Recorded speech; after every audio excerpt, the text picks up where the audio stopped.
嗨，大家好，我是坦平叔。今天是2025年1月25号。这一期咱们继续聊聊俄罗斯入侵乌克兰，看一看乌克兰战场上也有什么变化。今天是俄罗斯侵略乌克兰的第1067天，也是乌军进入库尔斯克的第171天。根据这个法国国防部1月23号对乌克兰战局的简报说俄罗斯联邦武装部队在整个前线保持压力，重点针对南部的波克罗夫斯克地区，也就是红军村方向。他们还继续进攻，试图重新夺回俄罗斯库尔斯克州的苏德贾，就是苏贾地区乌克兰武装部队在整个前线进行抵抗，并通过局部反击来减缓对方的推进。俄罗斯武装部队仍以同样的强度打击乌克兰领土，特别是针对大城市，以报复乌克兰的袭击。乌克兰武装部队也对重视目标发动袭击，旨在削弱俄罗斯的后勤能力，包括喀山和沃罗涅日地区的工厂和燃油储存设施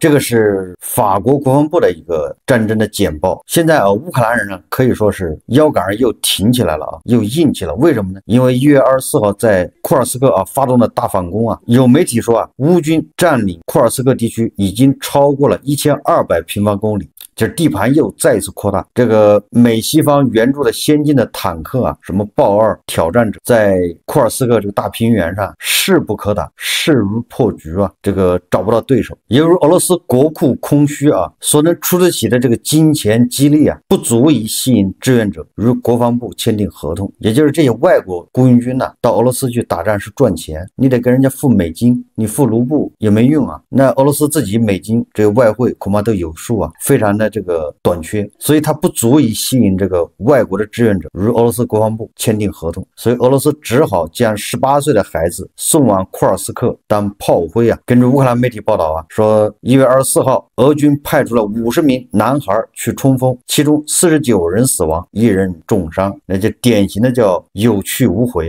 1月24日晚，乌克兰军队对俄罗斯15个地区发动了最大规模的袭击。据俄国防部说法，防空部队在莫斯科和莫斯科地区上空拦截并摧毁了121架无人机，布良斯克上空被击落37架，梁赞州上空被击落20架，库尔斯克州上空被击落17架，萨拉托夫州上空被击落17架，罗斯托夫州上空被击落7架，比尔格莱德州上空被击落6架，沃罗涅日州上空被击落3架，2架无人机在奥列尔州、库尔斯克州和利佩茨州上空被击落，1架在克里米亚上空被击落，1架在莫斯科上空被击落。按照这个俄罗斯国防部的说法，那也就是乌军对上述地区都发动了打击，那恐怕是有史以来最大的这个袭击至于国防部所说击落了乌军的无人机用什么击落的，这个大家自己去想象。这个俄罗斯人喜欢搞这种同归于尽那也算击落，对吧？自己的储油设施、自己的这个军火库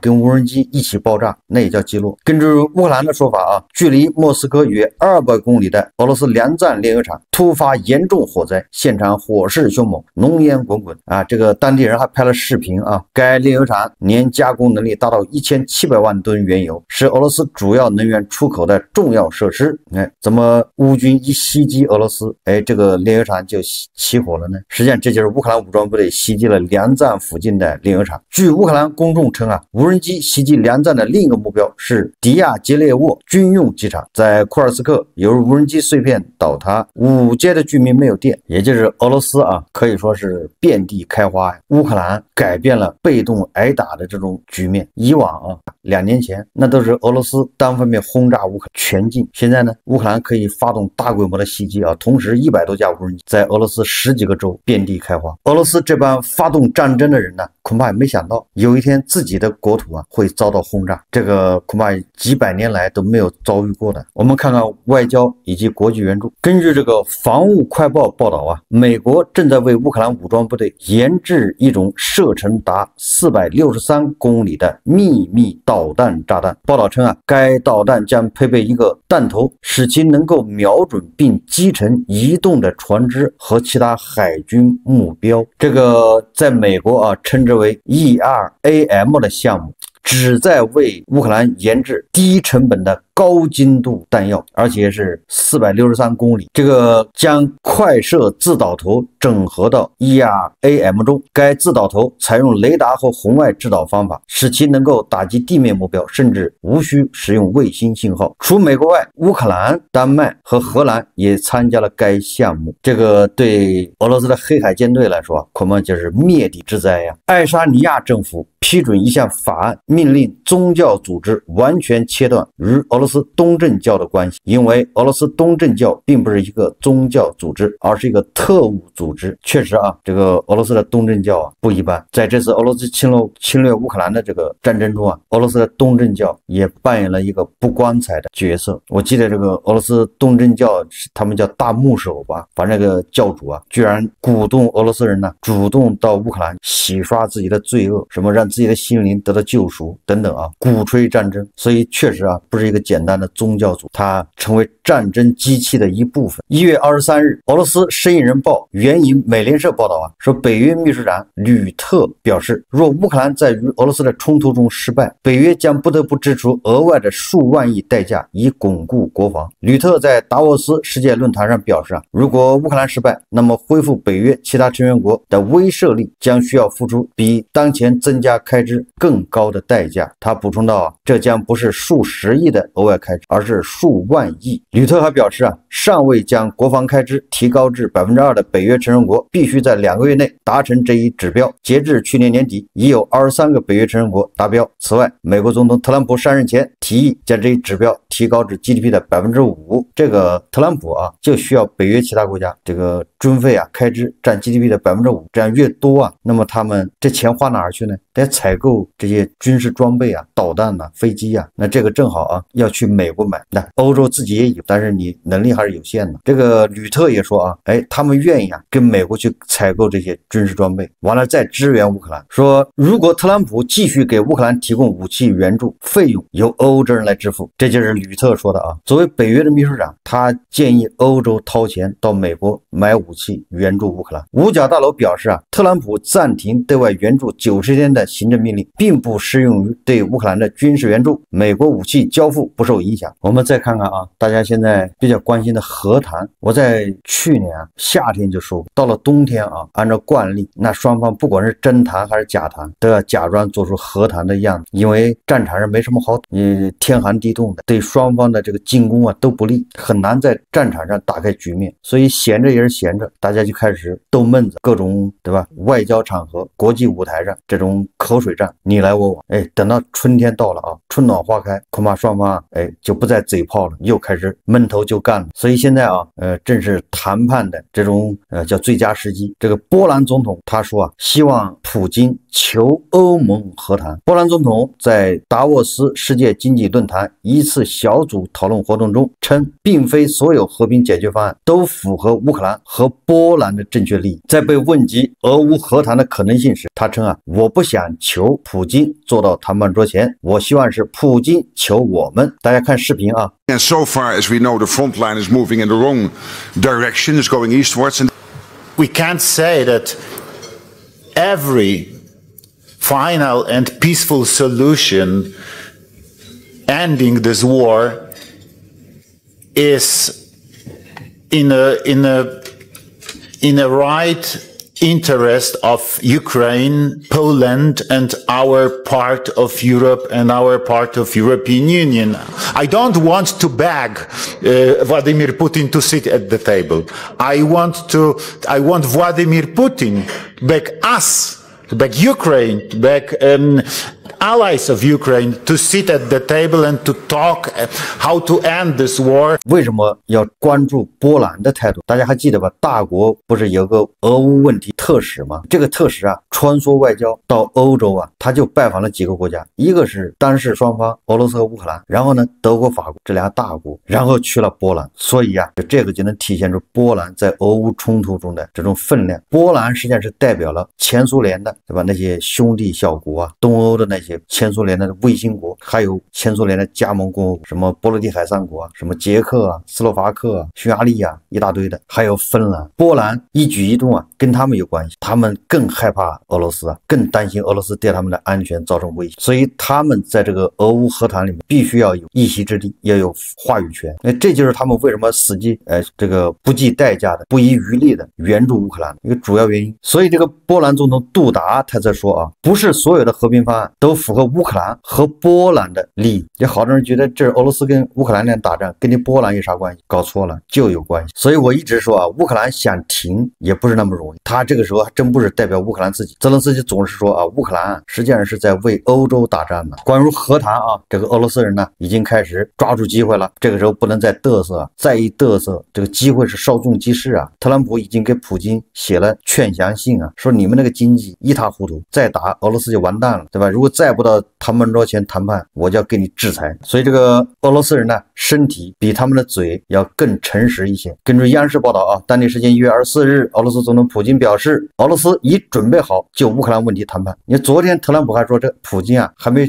准备好谈判，今天这个普京啊就大声喊我已经准备好谈判了。普京表示，俄罗斯方面已经知晓了美国总统特朗普表示愿意合作的声明，俄罗斯方面对合作持开放态度。法新社报道啊，说克里姆林宫发言人佩斯科夫啊告诉记者，普京已做好准备，我们正等待来自美方的讯号，也就是说啊，赶紧抓住机会啊，要谈判呢，再不谈后果不堪设想。泽连斯基目前什么态度呢？在这个达沃斯论坛上啊，泽连斯基说啊，特朗普必须在与俄罗斯总统普京较量中占据上风。我认为结束乌克兰战争的问题应该成为特朗普的胜利，而不是普京的胜利。普京对他来说算不了什么，美国要强大得多，欧洲要强大得多，大国也比俄罗斯更强，他们都是重要的角色。这个泽连斯基啊，是可以说啊，把这个国际大事啊拿捏得死死的。无论啊这个外界怎么拱火浇油，无论发生了什么事情，这个泽连斯基基本上没有指责过大国，而且啊，在这个欧盟要谴责大国，把大国跟伊朗、跟朝鲜混为一谈的时候，这个泽连斯基啊挺身而出，说不能把大国啊跟这个伊朗、朝鲜混为一谈，就说明泽连斯基是越来越成熟啊。你看他说啊，大国比俄罗斯更强，他们都是重要角色，这个话不是开玩笑的，因为啊，特朗普他也这么说，在达沃斯论坛上啊，这个特朗普是视频连线嘛，发表视频讲话，特朗普说啊，希望同大国和睦相处，并协助解决俄乌冲突。他表示，中方在此问题上拥有强大的影响力，美国愿意与之合作。大家看视频啊，在 And we look forward to doing very well with China and getting along with China. Hopefully China can help us stop the war with, in particular, Russia, Ukraine. They have a great deal of power over that situation. And we'll work with them. And I mentioned that with during our phone conversation with President Xi. And hopefully we could work together and get that stopped. We'd like to see denuclearization. We were talking about denuclearization of our two countries, and China would have come along. I will tell you that President Putin really liked the idea of cutting way back on nuclear, and I think the rest of the world, we would have gotten them to follow, and China would have come along too. China also liked it. Tremendous amounts of money are being spent on nuclear, and the destructive capability is something that we don't even want to talk about today. Because you don't want to hear it. It's too depressing. 被问及对美俄关系有何展望时，特朗普称两国在去核化方面有高度一致的兴趣，并表示大国也会跟上。特朗普说啊，大国对局势有很大的影响，我们将与他们合作。我在与大国的交谈中提到了这一点，希望我们能够合作结束战争。我和大国的关系非常好，大国有足够的力量影响俄罗斯的立即结束战争。具体啊，特朗普跟大国怎么沟通啊？怎么来联手让普京啊这个面对现实？这个还有待于进一步关注，因为特朗普这个人有可能会随时变化。这个俄罗斯人也是两手准备啊。首先啊，这个俄罗斯外长拉夫罗夫啊，他又放狠话啊，放风了，说如果特朗普不考虑俄罗斯的利益，一切都将保持原样。那意思就是你恐吓威胁没有用，你得考虑我们的利益。我们的利益就是我吃到嘴里面的不仅不能吐出来，没吃到到嘴里面的那还要。拉夫罗夫说啊，如果特朗普领导下的美国会考虑俄罗斯的利益，莫斯科与华盛顿之间的对话将逐渐恢复，如果不会，一切都会保持原样。你看他还挺硬气的，这就典型的就是叫走夜路吹口哨啊，自己给自己壮胆。拉夫罗夫还说啊，尽管基辅和西方国家发表了各种声明，但客观上没有任何迹象表明他们准备进行和谈。他还公开反对冻结乌克兰冲突，认为这将被西方用来武装基辅并企图报复。如果特朗普在威胁制裁的基础上进行谈判，俄罗斯准备进一步抗争。狠话啊，先撂在这个《华尔街日报》报道啊，他说俄罗斯不怕特朗普超级制裁威胁，准备再战至少1年，在前线取得成功。莫斯科认为他成功的抵制了制裁，并有能力承受至少又1年的冲突。与此同时，俄罗斯在前线有优势，向乌克兰重要的物流中心推进，局势还没有严重到需要停止一切军事行动的地步。我们有能力坚持我们的要求。如果乌克兰的国防像现在这样的继续崩溃，另一方接受我们的条件将是更明智的做法。因此，特朗普的声明似乎太少，不足以迫使俄罗斯改变其核心要求。克里姆林宫更有可能将美国总统威胁视为谈判前的故作姿态。普京认为这些言论是政治游戏的一部分，他不把他们当回事。卡内基中心的政治学家说啊，他对任何情况都做好了准备，他不幻想很快就能达成协议。事实上啊，俄罗斯正在崩溃啊，因为这个不光是这些外媒啊唱空俄罗斯，俄罗斯国内实际上也是这个情况。你比如说啊，5位了解情况的消息人士告诉路透社，特朗普推动乌克兰结束冲突之际，俄罗斯总统普京对俄罗斯战时经济的扭曲越来越担心。尽管俄罗斯在2022年入侵乌克兰后遭到多轮西方制裁，但俄罗斯经济在过去2年中仍有增长，这主要得益于石油、天然气和矿产出口。但近几个月来，由于劳动力短缺和应对通货膨胀而引入的高利率，国内经济活动变得紧张，而通货膨胀在创纪录的军费开支下加速上升，这导致部分俄罗斯精英认为通过谈判解决战争是可取的，也就是只好求和啊。当然，俄罗斯在经济上有兴趣通过外交手段结束冲突。俄罗斯央行前副行长奥列格·尤维金在接受采访时表示，他认为随着俄罗斯加大军事和国防开支，经济扭曲的风险加剧。这是俄罗斯5位消息人士向路透社透露的。普京啊非常担心俄罗斯国内的经济，担心到什么程度啊？大家还记得1个多月前在黑海刻赤海峡有2艘俄罗斯的油轮都是装几千吨的这个柴油，2艘油轮在那个刻赤海峡被折断，风浪太大，油轮给折断了。为这个啊，普京还专门开个会，普京下令全面检查油轮船队。根据俄罗斯劳动报网站1月23日报道，克里姆林宫在社交平台电报上发布消息称，俄罗斯总统普京已责成副总理萨维利耶夫对油轮船队进行全面检查。此前，伏尔加石油212号和伏尔加石油239号油轮于2024年12月15日在刻赤海峡失事，并发生燃油泄漏事故。普京说啊，亲自做出指示啊，要检查油轮船队的状况，并且对消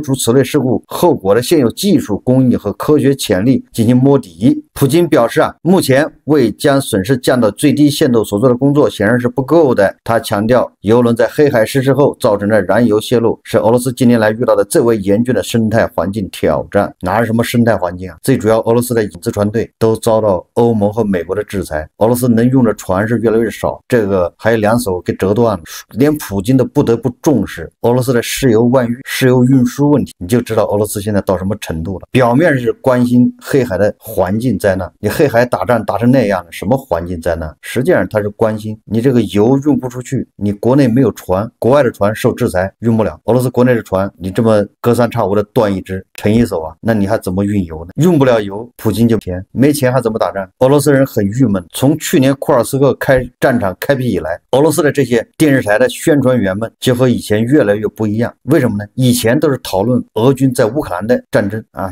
不管怎么样，但是在乌克兰领土上，那总是在打别人。结果库尔斯克战场开辟以来啊，那是俄罗斯挨揍啊，所以这个宣传员就没法解释了。既然俄罗斯这么强大，怎么乌军在库尔斯克还没赶走呢？啊，一会儿说是包饺子，一会儿是诱敌深入，你的诱敌7个月了快，饺子还没包完，这得包多大一个饺子啊？所以说啊，这个俄罗斯电视台啊，现场经常沉浸在阴霾之中啊，而且经济问题越来越凸显，石油天然气卖不出去，对吧？这是俄罗斯创汇的主要来源。随着今年第一天乌克兰掐断天然气管道，欧美开始大力打击引渡船队，俄罗斯感到了真正的寒冬。这个俄罗斯的夹头啊，或者俄罗斯的维欧老师叫索洛维约夫说啊，事实证明我们的经济正在崩溃，但现在由于无法在可预见的将来解决这个问题，导致我们的地缘政治敌人将其作为对抗我们的王牌。他说的敌人啊，指的是特朗普啊，说如果俄罗斯不停止战争，将进行更大的制裁，也就是知道你俄罗斯的经济不行了，对吧？压垮你俄罗斯经济的稻草，恐怕就是特朗普那个继续加大制裁力度。所以啊，特朗普在上台之前恐怕已经全面的去分析了一下俄乌战场这个形势，以及俄罗斯和乌克兰或者是俄罗斯和欧盟之间的经济，他已经得出了俄罗斯的经济正在崩溃啊。这个普京根本就没想到他的石油天然气突然是卖不掉，连2个印度啊都开始从中东从沙特加大进口力度。好几艘俄罗斯的油轮停在山东的外海，没有办法靠岸。没想到俄罗斯的国内经济啊，它形势突然恶化。大家有没有发现，特朗普现在跟沙特打得火热，对吧？沙特号称要投资什么6000亿美金啊。特朗普真正的杀手锏不是贸易制裁，而是跟沙特联手压这个油价，也就是啊，他刺激沙特你得增产。这油价一旦压到50美元或者40美元，这俄罗斯自己不战而溃，那根本就扛不下去啊。所以啊，普京的心里苦啊，明明白白的都写在脸上，大家都能看出，就俄罗斯还能扛1年都够呛啊！因为这个英国的经济学人呢，已经预言俄罗斯在2025年崩溃。俄对外情报局局长纳雷什金接受通讯社采访时说啊，2025年全球不会平静，很多事情要看地区和全球性大国理性思维是否足够，能否自我克制。我想啊，纳雷什金恐怕这一回要一语成谶了，他准确的预言了2025年全球不会平静，其中之一就是俄罗斯恐怕要解体啊。好，这期节目我们就聊到这，感谢大家收看。如果喜欢我的节目，欢迎订阅转发，也可以在下方留言评论，谢谢大家。